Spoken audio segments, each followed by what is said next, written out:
Ladies and gentlemen, welcome to this quick guide showing you how you can complete the time trials between September 23rd and September 29th. Starting off with the RC time trial, we're going to be using an RC data as always in order to be able to do this.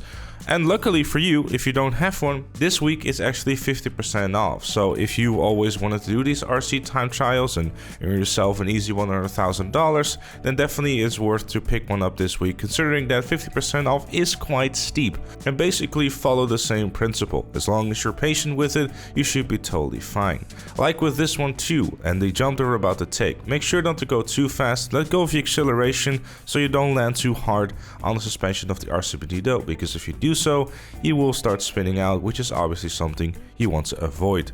The rest of the time trial is pretty straightforward stuff, though the smaller and narrower roads will make things a little bit more difficult, so try to make sure to keep an eye ahead of you so you know what is coming up. Try to avoid those bushes to make sure you don't get stuck in them, and other than that, it's a quick 180 to the finish line, and obviously avoiding to not hit anything within its way. You have about 10 seconds to spare, so you should be totally fine.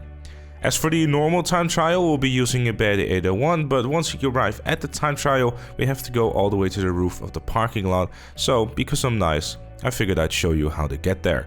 This jump itself, you want to make sure to land on your back wheel of your Betty 801 to make sure you don't cause any, harm to yourself, if you will, or you can make your life easier by using a car. Personally, I'd say it's probably easier to use a car for this one, considering how many small corners we have to take in this one, and considering the fact we are using a Betty 801, which gets its top speed from just doing wheelies all the time. Having to then let go of your wheelie and then going back a gum is still possible, but it's probably a little bit more annoying than you would like it to be.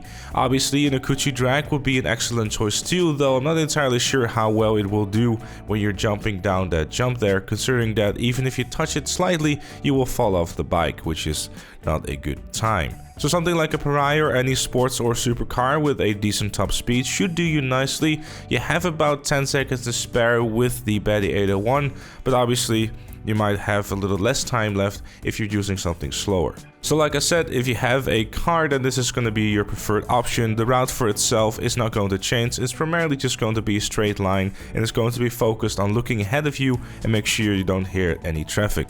Obviously, you can always respawn if you hit traffic and you want to try it again. However, unfortunately, you do spawn outside of the parking garage, so you have to make your way back up there.